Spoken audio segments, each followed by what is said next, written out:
Hello, everybody, and welcome to Flicker Effect, a little midweek bonus episode. I'm David Lotz. Joining me for this is Bobby Jackson. How's it going, Bobby? Hey, we just saw each other, but here We we are just saw again. we just saw each other. Here we are again. It's Wednesday, April 22nd. It's Earth Day. Happy Earth Day to you. And it was your idea to jump on here and maybe talk about some midweek stuff. We just got some Star Wars news today, and we're going to touch on that and a little more. With that, let's get right to it. So, there's some Star Wars news today. Star Wars new series is coming to Disney Plus, according to both Deadline and Variety. Um, so basically, what's happening is a new show from Russian doll co-creator Leslye Headland is in the works over at Disney Plus. Again, this is according to Variety and Deadline. Um, I think it's key to read the Variety announcement on this. I read Yeah, the Deadline one first, and after I read Varieties, I was like, now I get it, which is funny yeah. because I had a sense of this is where it was going. And here, let me get to it. I'll explain. Um, I had seen a couple of reports, and then I saw the Deadlines, which is listed as one of the originators. That I'm going to quote from Deadline here. While the exact plot is under wraps, but the series is understood to be a female driven action thriller with martial arts elements and set in an alternate timeline from the usual Star Wars universe. That threw me off, especially because the first article I saw about this also labeled it as an alternate timeline. I don't know about you. I when I hear alternate timeline, I think like almost like the Star Trek Kelvin timeline. Like someone has gone back in time and started another timeline. Like things are Right. different now. Like you said offline, like, oh, is this a timeline where Luke turned to the dark side and stuff like that. But when you read the Variety announcement, it makes a little more sense. And I kind of had a feeling that this is what was actually meant. The way they word it is details of the exact plot of the series are being kept under wraps, but sources say it will be a female centric series that takes place in a different part of the Star Wars timeline than other projects. That makes a little more sense. Basically, it sounds like it's not in a alternate timeline as much as it's just in the same canon universe as the Star Wars that we know, but it takes place at a different unknown time, either way before, way after the events of the Skywalker saga. Makes sense to Right. you, I assume? Yeah, yeah. Yeah, it was very confusing because I didn't see it until you sent it and you sent the deadline first. So that was all I had to go by. Right. And when I saw the deadline, it confused me to no end because it's it's something Star Wars has never done. It's never gone into an alternate timeline or delved into that kind of realm before. So the possibilities were endless in terms of what they were trying to go for. What other aspects could they be using in that format of being in an alternate timeline, and why go that route as opposed to just doing something within the timeline that we have? So it completely threw me off. And then it wasn't until a little bit later, and I looked at the Variety had the exclusive, and based on what you read, it just says in a timeline, just doesn't specify, but it doesn't say alternate timeline. So I'm very curious as to how Deadline came about with the alternate aspect of it, because they didn't just say alternate as well. They also had a little bit more information as far as what the series was about, because the Variety article doesn't mention anything about a martial arts aspect to it at all. So I'm like, well, where'd they pull that from as well? Oh, I Do didn't they even have other realize. sources? Okay. Yeah, so I'm like, do they have other sources as well? And so maybe they got a little bit more information from their sources than Variety did. I Mm. don't know. But it means that if there's a martial arts aspect to it, could the other part be there as well? Could it still be an alternate timeline that Variety's sources didn't pick up on. I don't know. So it's kind of strange. Yeah, I didn't pick up on the fact that Variety didn't list that. That's interesting. Right. Also, so have you ever watched Russian Doll? I've never seen it before, to be honest. I when it first came out, I got a chance to watch I think the first two episodes, which I enjoyed. I just never got a chance to finish it just because of all the other stuff that was on at that time. I just never got back around to it. And the basic premise was sort of this Groundhog Day story that was with, I, forgive me if I get her name wrong, but I think it's Natasha Leone that Yeah. was in like the American Pie movies and stuff. So yeah, it was clever. I thought it was done really well using that premise, but just didn't get a chance to finish it. And just looking at some of the other work that the showrunner has, director, seems pretty solid. So what interests me is that they're specifically going with something that's female centric. So I don't know if that means, again, based on the timeline aspect of it, are they trying to go with someone that we're familiar with in some form or fashion, or is this a completely new character slash characters and dealing with someone and some people that we have never experienced or known or read about or saw in any capacity before? Yeah, I got to imagine it's something completely new. I I guess we don't know that for sure, but there's just I guess something about this that kind of gives me that sense that this is completely uncharted territory in the Star Wars universe. Um, but then I also can see that usually the studios seem to have a hard time completely separating things. Like they're probably going to want to tie it in Right. somehow to stuff we know, other than the fact that it's in the Star Wars universe. Does that make sense? Yeah, Um, it does. yeah, I guess we'll see. But what we already have two other shows in the pipeline: the Cassian Andor series and Obi-Wan before Right. this. So, Yeah. but according to one of these, I think it was either Deadline or Variety. It sounds like they are crewing up this. It seems serious. So it's not just kind of a weird pre-production announcement that may not really happen. It sounds like this looks like it's actually going somewhere. Yeah, and it's interesting too because I don't know that we ever covered it on the show. Maybe we talked about it briefly, but there was, and now I'm forgetting a lot of the details of it, but uh, there was another thing that was announced not too long ago. Um, as far as there being another, I think, I don't know if it said movie or series for Disney Plus, but it was with uh, an African American guy who did a movie called Slight, I think, Hmm. and he's supposed to be doing a project for, I believe it's Disney Plus, but not much details were known at the time other than just that. I don't know if you can maybe pull it up, but yeah, Yeah. it was just if you look up, I think by the director of Slight, I think that was the movie he did. Um, that he had something going for Disney Plus as well. So, like you said, we have Cassian Andor, then there's Obi-Wan, and now this, and then if that other one is true, that's at least four. Um, also, in addition to Mandalorian that we have. So, seems like they're still trying to build out their Star Wars universe on Disney Plus, which just makes sense because of how big and how well the Mandalorian has done so far.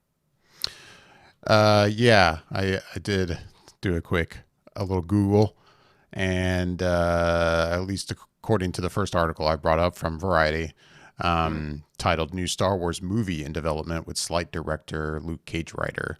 That's J.D. Dillard and Luke Cage writer Matt Owens. According to this, they're unaware whether or not this is a film that would go direct to theaters or if it would premiere on Disney Plus. Just that it okay. is a movie in the Star Wars universe. Okay. Yeah. So it's interesting because there's been what between this news and then I think it was yesterday or maybe it was earlier today that they said that they're already starting to do some things for season 3 of Mandalorian. Yeah, The that's Mandalorian right. before season 2 has even dropped yet. Yeah, which doesn't quite come as a surprise, but it was interesting that that news leaked or however that was announced. Yeah, Yeah, it because does. we I also. Oh, go ahead. Oh no, I was just gonna say we definitely seem to be in a time right now where they are focusing their Star Wars production on series or kind of mini series stuff over on Disney Plus as opposed to doing movies theatrically.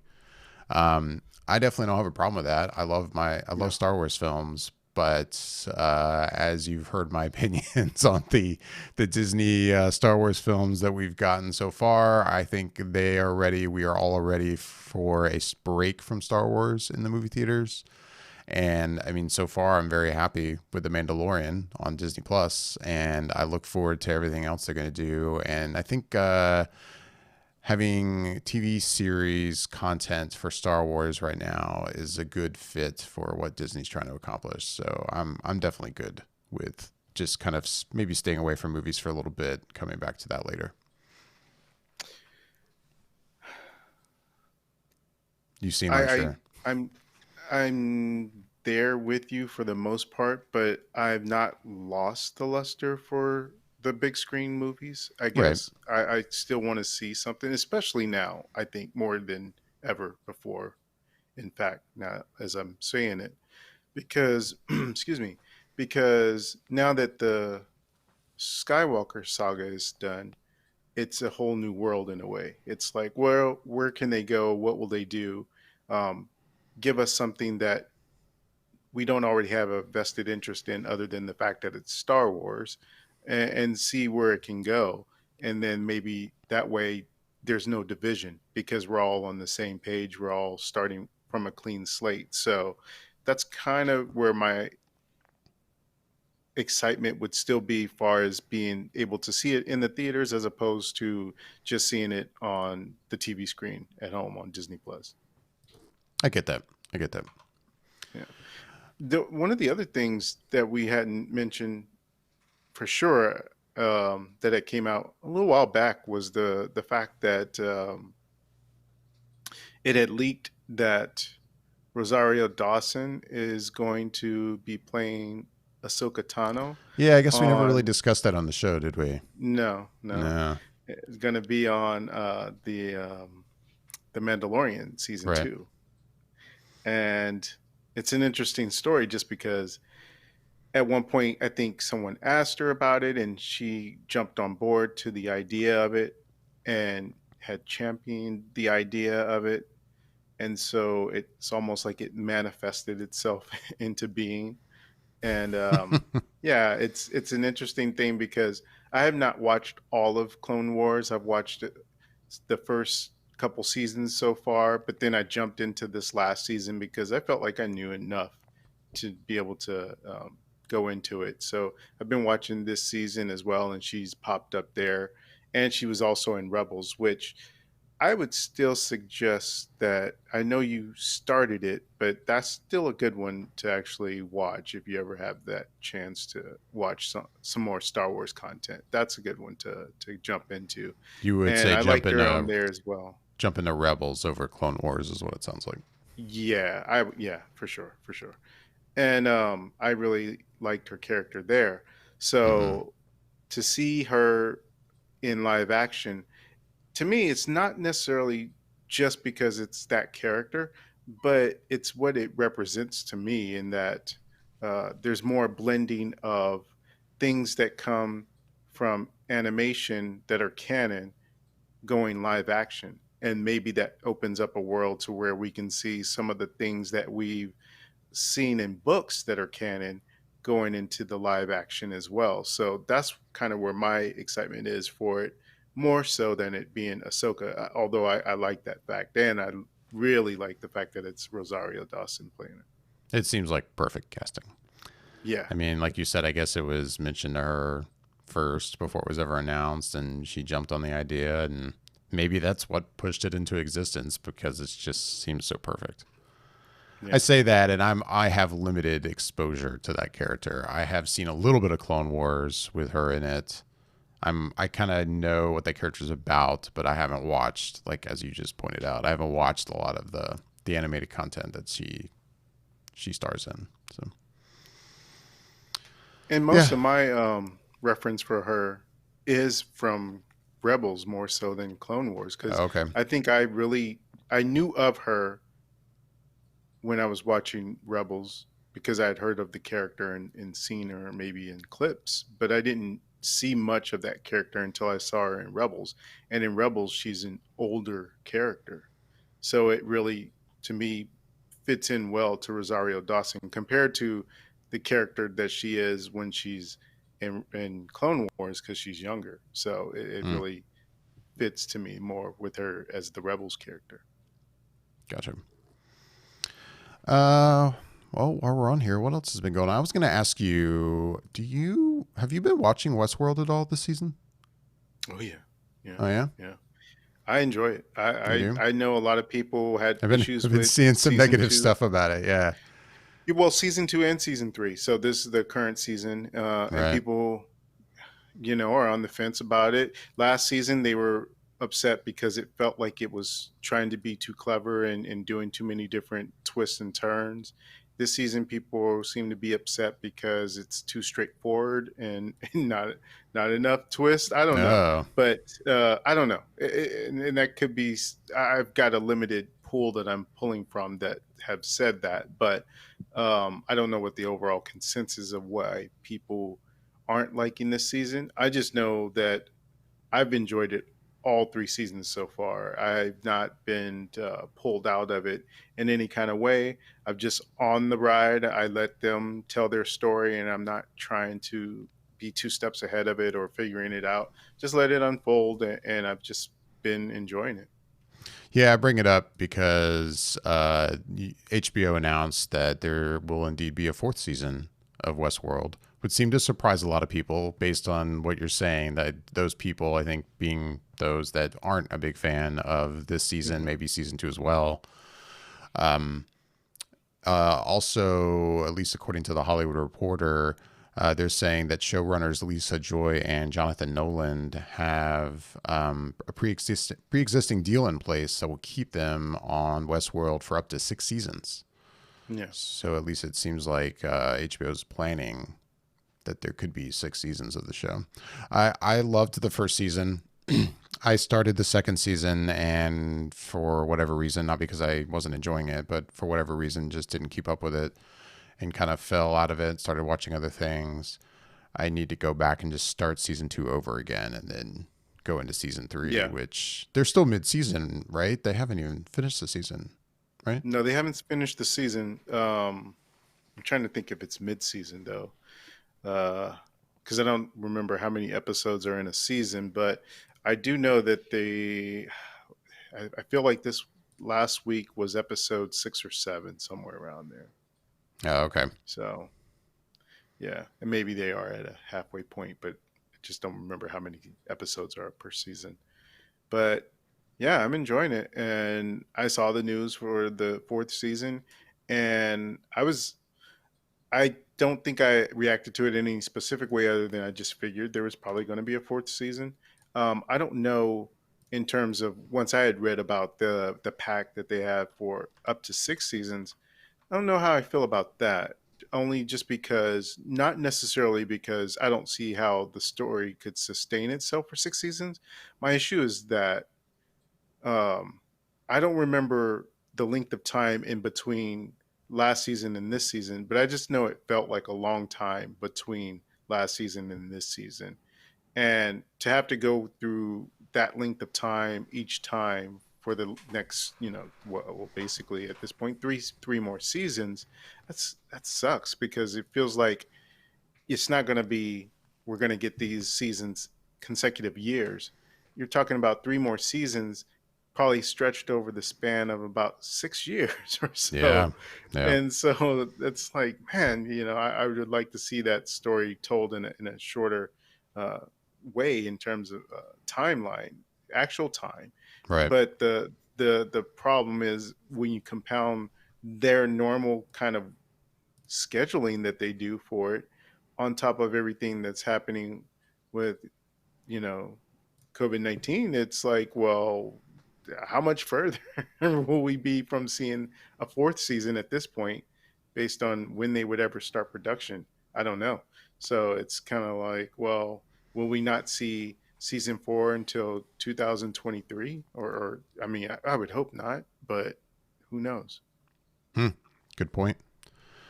There was also news yesterday that the Venom sequel was pushed back. We were just talking about that on the Yeah. show this past weekend. It was originally scheduled, I'm looking again, it was originally scheduled to release on October 2nd, 2020. It will instead launch 8 months later on June 25th, 2021. It also got officially titled Venom Let There Be Carnage. Yeah. I think when I first read that, I thought it wasn't serious, but okay. Venom, Let There Be It's weird. Carnage. I thought, and it's funny. I don't know why it's funny. It's just weird. Like you just said, it's odd. It But is odd. And what makes it s- more strange, or stranger, is that it seems that I've seen people say that they like the title, and I've seen people say they hate the title. And I get what they're going for with the title, because Carnage is the character that Venom will be going up against in this movie. But, and it's sort of, play on words, but it's just, it's clunky to me in some way. I don't know yeah, why, but I it agree. doesn't quite roll off the tongue in a smooth sort of way. Exactly. And so, yeah, I get what they're going for. It kind of stumbles for me, but it's just a title, so whatever. It's more or less the idea of them pushing it back all the way till June is just another domino falling by the wayside, because you said that movie comes out in October, right? Or it was It slated to was come out in supposed October, to. right? Yeah. So a movie that's slated in October getting pushed to June. I don't know if Sony had something specific to where they're just saying, well, let's just call this year a wash and start moving everything into next year, or if they feel like this will go on long enough to where they won't be able to put it out in October and have a good box office. So to me, if it's that, how much longer will it be before Warner Brothers decides to move Wonder Woman into 2022 or 2021? Which would suck, because that movie was supposed to have come out even before the date Yeah. that it was already supposed to come out, before the date it was already supposed. So it was Yeah. like I feel like, I mean, it seems like they've had that probably in the can for a while. Like it's just been a ready long while. for a Yeah. long time. And if that gets pushed again, like, ugh, yeah, that would be frustrating and weird. And yeah, like you said, the dominoes just kind of keep falling. Everything just keeps moving, and we just kind of have to go with it, I guess. Oddly enough, there's a movie that's coming out that's getting pushed to uh, essentially VOD, that it kind of bothered me, which I was perplexed by why I had the reaction. I had to kind of think about it a little bit. And Okay, that's the Scoob movie. that's Have funny. you heard of Scoob? I was gonna bring that up next. Yeah. And this one is interesting in that uh, what they're doing with the release from what I'm reading, it sounds like it's going to be available to rent and to buy at the same time. Yes. So Did you read the price points? you can rent it for 19.99, or you can go ahead and Mm-hmm. just buy it for 24.99. And I mean, being as I will say this as a parent, it's an animated movie. Of course, I'm just gonna buy it. Like my kids Right. will watch it. Like, why would I pay Why 20 rent bucks it? to rent it when 5 more bucks I can own it? Yeah. Yeah, that I didn't That's know their that till plan all just now. along. I had heard that Scoob was skipping a theatrical release. I Theatrical heard that release. this week, but I hadn't read details until just now, and I saw that, and I'm like, whoa, okay, Yeah, so I think the reason why it bothered me is because not necessarily that I was pumped and stoked to go see this movie, Yeah, But I I wouldn't feel think so. like no, it's not that. But I feel like Scooby Doo is something from my childhood. But the character has obviously been around longer than just my childhood. It's a pretty historical career for that character. So I felt like him being in the theaters with this new animated movie was a good way to introduce them to a whole new generation of kids, and that they would have gotten a better box office and a better eyes on it, that could potentially lead to another sequel, and the whole franchise kind of aspect of it, which it's kind of just sort of a nostalgia play for me, that that character can still live on to a new generation. And while going video on demand, people can watch it in their homes. I just don't imagine it still being seen as widely as it might have gotten if it was in theaters. So it was kind of bummed me out when I saw that it was going straight to home video, so, or straight digital. So I was kind of like, that's a bummer. I kind of was hoping more kids would get out to go see that movie and Yeah. and experience Scooby Doo in that way. There was another movie. I mean, there's constantly movies getting pushed. Another Yeah. movie that got a full year push is In the Heights. Hmm. Was supposed to come out this June, June 26th. They got pushed to June 18th, 2021. A full year. I mean, we had seen a trailer release and everything for What studio anyone. is that? What studio is that? That's a good question. I'm not seeing that right here in front of me, so I don't know. I want to say Warner Brothers, but I'm not I was solid. gonna say the same thing, but I'm not certain about that. So I Hmm. think you're right. I think it is Warner Brothers, but I'm not sure. But yeah, a full Yeah. year push for that one, man. Like I mean, some of these getting like the 6 to 8 month pushes. I'm like, oh, okay, it's just the other part of the year or 6 months away, fine. But man, like I know a lot of people, a lot of Lin Manuel Miranda fans who are really excited about this, and now like to have the trailer and think you're going to be seeing it pretty soon, and having to wait a full year. That's a long wait. Yeah. The thing that is interesting to me in all these things that are getting pushed, and I could be wrong, I'd have to look it up, but I'm pretty sure none of these movies that are getting pushed, any of them have landed in early part of the year, like January, February. Hmm. Which, only reason why I say I find that interesting is because we've seen examples in the past of movies for sure that have opened in February that have had big box office. But also, there's been a few here and there that have opened in January that have had pretty good box office receipts come back. Yeah. One specifically in recent memory of this year was Bad Boys for Life. It opened well, and for a movie of that nature, it is rated R movie, and doing Yeah. as well as it did. You throw in something that's sort of commercial friendly and family friendly in that month, I think it does great, and you get to see it earlier in the year than waiting all the way until June, July, August, of next year. So Right. I really hope some of these movies that get pushed start to try and maybe circle around in January, February, just to give us something a little earlier instead of having to wait more than a year for some of these things. No, I with you. It seems like the kind of focus on certain parts of the year for major releases is kind of falling to the wayside as movies make a lot of money in these odd months like January and February when they didn't used to make a lot of money then. Yeah. So hopefully more movies just kind of fill those gaps. Um, I was going to mention HBO Max also got a official launch date of May 27th. So if you're excited about that, that's coming up. What else has been going on? Anything I'm missing?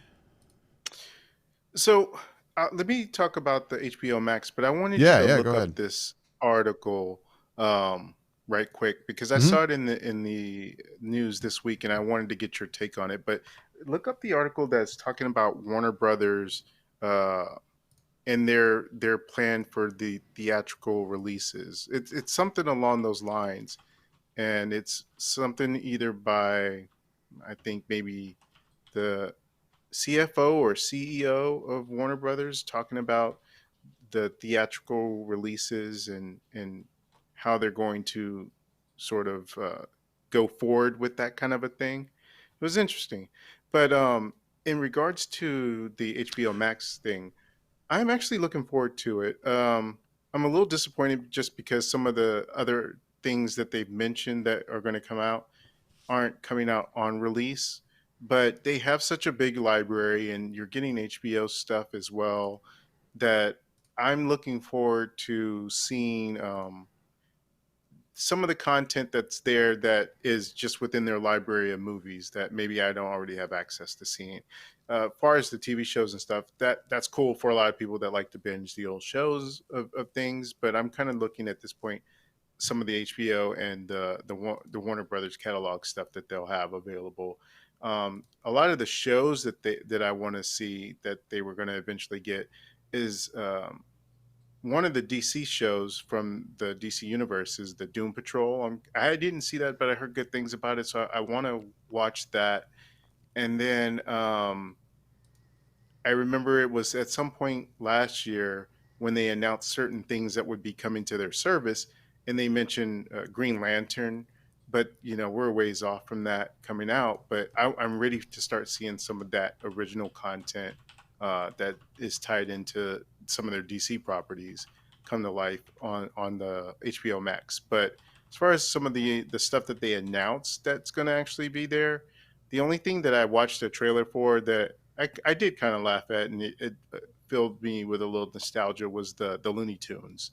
Um, they some of them looked a little different than what I would have thought they'd look like in terms of the animation, but overall, it still had that Looney Tunes vibe to it. That was the characters acting kind of crazy as opposed to how some of their later incarnations act.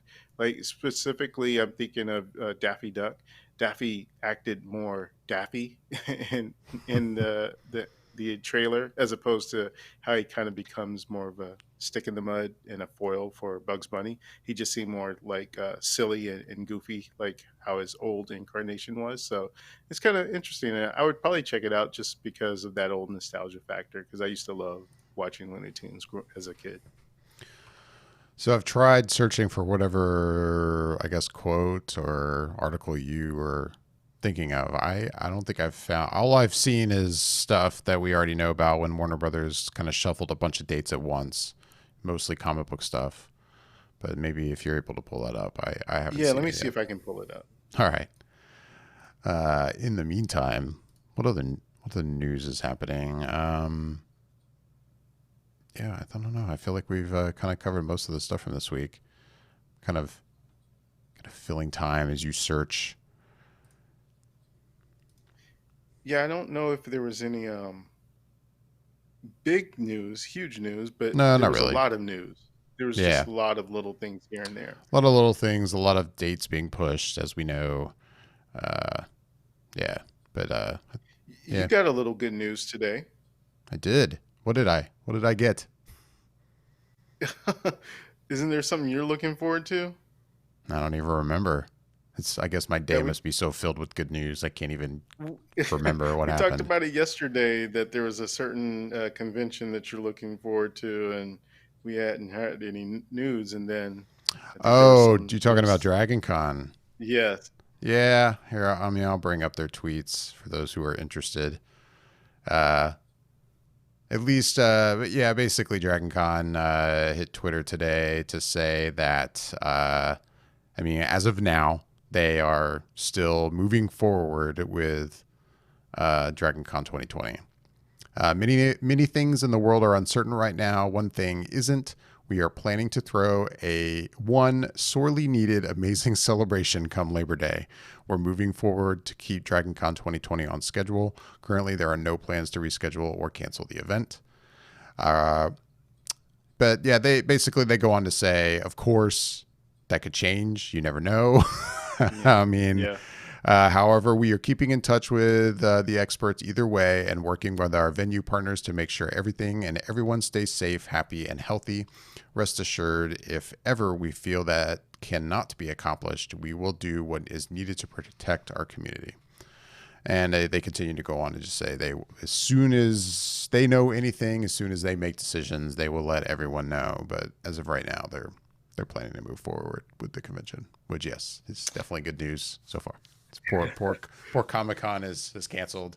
So What I found funny about the announcement was I looked on their website mhm. because I was curious as to the date. I know it said Labor Day Right, weekend or something like that. But I was looking at the dates I wanted to see on their main page, and you go to their main page and they have a countdown clock to how many yeah, days there are in Dragon Con. And the thing is on their page, their homepage, in the top portion of the page, they show this picture of people who are attending Dragon Con. And all I could think is, look how close together all those people are. It's like, I don't know. look at that herd of people. Yeah. How Like, can that wow. actually happen come three, four Yeah, months from now? exactly. Yeah, Exactly. yeah, um, but yeah, it's so far it is good that they're still going to be able to. They're planning at least, and I saw someone in in a tweet response to them say, "Yeah, you know that's great, but I hope you guys can at least offer people who don't feel comfortable going maybe a chance to just essentially do what Comic Con is doing and just flip your badge over to next year mm, or basically instead of having to get a refund for it, just you know attend next year with the that's one that you true. had for this year. Yeah, I But would I'm like, imagine that's they'll do probably that. a good idea. Yeah. But so far, so good. Did you find Oh, your article? I did. All I right. did. So it's for Warner Media, and it's basically from the COO, John Stankey, and he says during a first quarter earnings call, he's explaining that there won't be an instant recovery because audiences are not only going to be hesitant to return to theaters, but just to be back in public. So his quote is, "Don't expect that's going to be a snapback recovery. I think that's going to be something that we're going to have to watch. The formation of consumer confidence, not just about going to movies, just in general about being back out in the public." And then later on, he goes on to say, "We were right about the streaming model and HBO Max. Streaming to all demographics is in high demand." So the idea and the way that the title of the article phrases it is that Warner Media is, quote, rethinking its theatrical release model. So I don't know, based on his statements, if he's saying that maybe they're going to try and get away from relying on the theater experience to release some of their movies, or if he's just saying that, it's going to be a little while before we can see some of our bigger movies in theaters, because especially with him being kind of in charge of the streaming aspect as well, um, it sounds like an argument could be made that maybe they're looking into ways to bring some of their big things to streaming as opposed to going theatrical release. Hmm. I would guess he more means that it's going to be a while till we see some of the bigger films that we're all looking forward to. It would be, of course, interesting if he's hinting at, a continued reality where a lot of films are just going straight to digital. Is that what you're saying? So that's what I'm thinking, Yeah, in that because of the way things are going right now. And if I'm not mistaken, I believe Scoob is I Warner believe it Brothers. is. Yep. And so that's their first movie that I think, again, if I'm not mistaken, that will go straight to video that was theatrical release.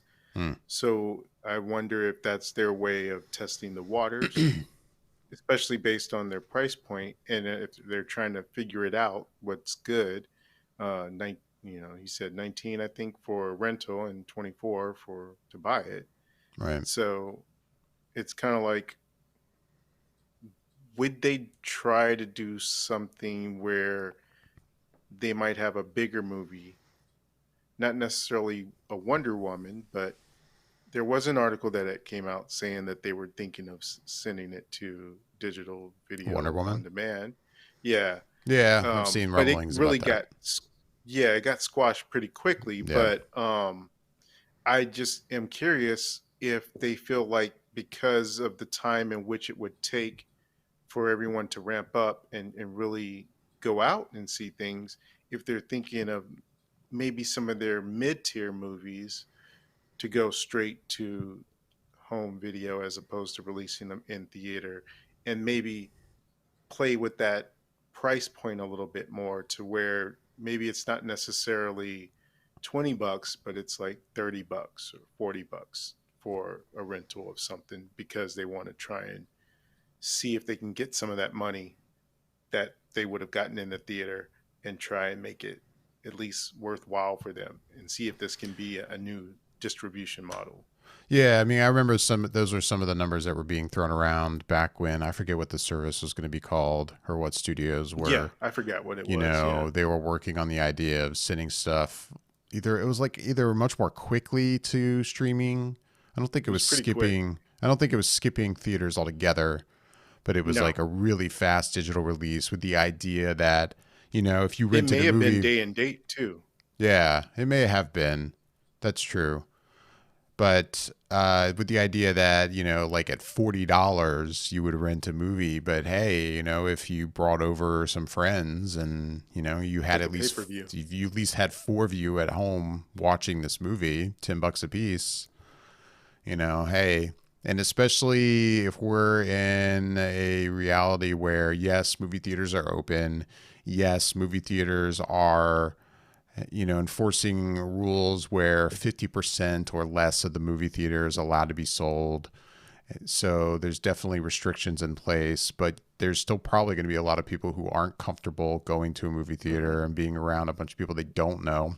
But maybe you'd still be, at that point, maybe you'd be comfortable with having some friends over, some family over Right. that and you feel confident, aren't sick. You're not going to get sick from them. Hey, You well, test them at the door before they come in with yeah, the get the the temperature. thermometer. And then, yeah, you rent a movie for $40. Right. Yeah, maybe. Especially if the movie is something that a lot of people would want to see. I think it's that kind of price point is only going to work on a big movie that'll like a Right. Wonder Woman. I think a Yeah. Wonder Woman comes out and they're like, yeah, it's going straight to digital, but it's $40. That some people might buy into. Otherwise, I think people will laugh at that kind of price point. They Yeah. I don't even though it makes sense what we're saying. Oh, we'll just have a couple friends over, and if as long as you guys split the cost. But I don't think most people will see it that way. They'll just go, "What, No. $40? Screw it, I'm not paying that." But maybe for a big Hmm. release, a Batman or a Wonder Woman or Fast and Furious movie, I could see that maybe working. Yeah. Yeah. Yeah, People would just have to get in. It's a new thing, right? right. So it would take a little while for everyone to jump on board, but basically it would be the same as when we first started having pay-per-view events, whether it's Yeah, boxing, wrestling, UFC. People have to get into the mindset that that's the case, and that you either have this one friend who was going to get it and he just pays for it and invites everyone over, or everyone chips in and do it that way. But it would be something to where you'd have to treat it in that way in your mind, that it's a pay-per-view. It's not sort of a um, just the movie, because um, you know it's something more than that. Just it's an event essentially is what it would be, basically, and yeah, that's how you would have to release it. It'd be an event movie that right. you'd have to do that for. Yeah. Well, unless you have any last things, I No. think that'll wrap it up. For those joining us here on YouTube, thanks for joining us. Yeah, we might jump on here more often midweek and kind of do little quick things like this. This was really a last minute kind of decision to jump on here and try this out. So, yep, we're going to keep pushing out some more content on YouTube. So keep looking out for that here on the channel, youtube.com/Flicker Effect. With that, I'm David Lott. Bobby Jackson, and make sure to like and subscribe to our Yes, YouTube channel. like and subscribe. I got to get used to kind of giving that routine. I'm new to YouTube. But yeah, with that, thanks for watching.